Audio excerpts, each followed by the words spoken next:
My name is Ramakrishnan. I am a software engineer. I have two questions for you.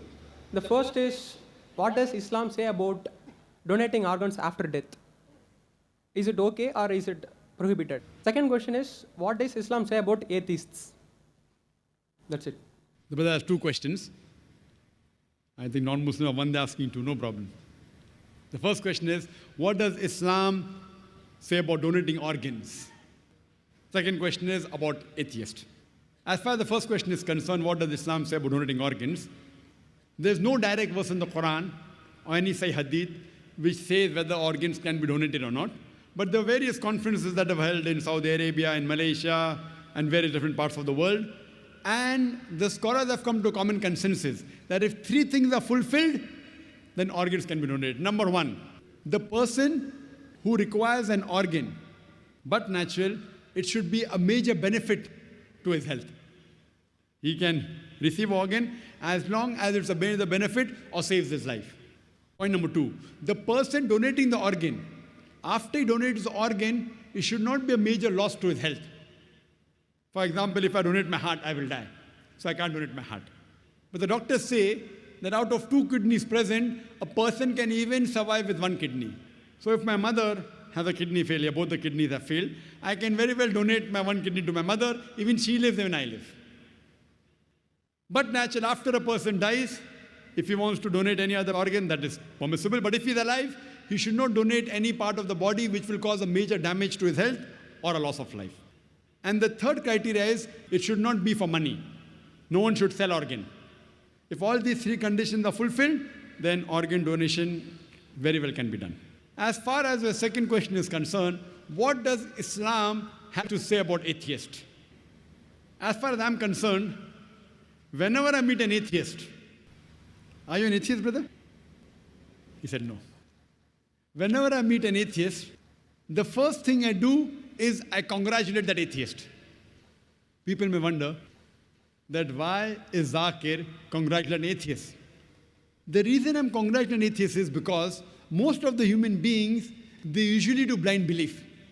He is a Hindu because father is Hindu. He is a Christian, father is a Christian. Many Muslims are Muslim because father is a Muslim.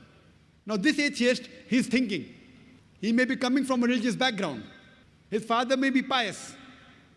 But he does not believe that how can there be a God who requires to eat, a God who can die, a God who can lie.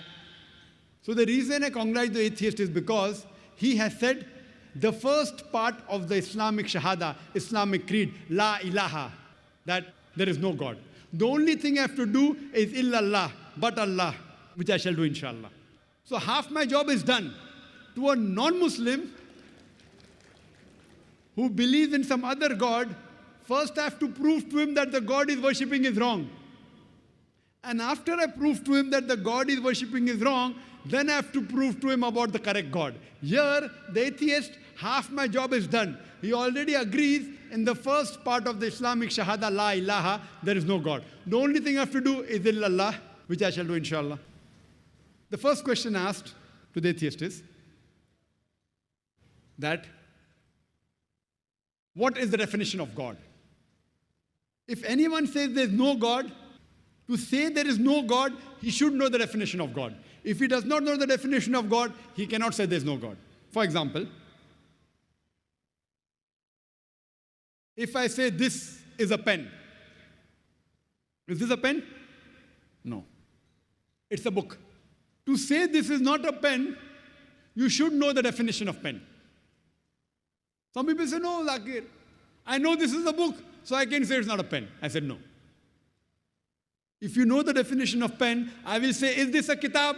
You say, no, it is not a kitab, because there's no definition of kitab. To say it's not a kitab, you should know the definition of kitab. Because kitab and book is the same. So to say it is not a pen, you have to know the definition of pen. You may or may not know the definition of a book. Correct? So similarly, to say there is no God, you should know the definition of God. So now this person who is the atheist, he is believing, oh, that God, he requires to eat, he can lie, he fights and he loses. He does not believe in a God. So I say, even I don't believe in such a God. La ilaha. Then I tell to him the correct concept of God. And the correct concept of God is mentioned Surah Ikhlas, chapter number 112, verse number 1 to 4, which I shall discuss in the last day of the conference, inshallah. That is on 20th of January. So what he's doing, he is rejecting the false God. Then I ask the question to the atheist, that if suppose there is equipment which is brought in front of you, who no one in the world has ever seen, no one knows about it. And if I ask the question, that who will be the first person who will be able to tell you the mechanism of that equipment? The atheist will tell. The first person who will tell the mechanism of this equipment, who no one in the world has seen, it is the creator. Some may say the manufacturer. Some may say the inventor. Some will say the person who has made it, maker. He may say creator, maker, inventor, manufacturer. Whatever he says, it will be somewhat similar. Don't grapple with the words. What he says, accept it. Then ask him. Then repeat the lecture which I gave, which I don't intend repeating, that how did the universe come into existence? So he will tell about the Big Bang.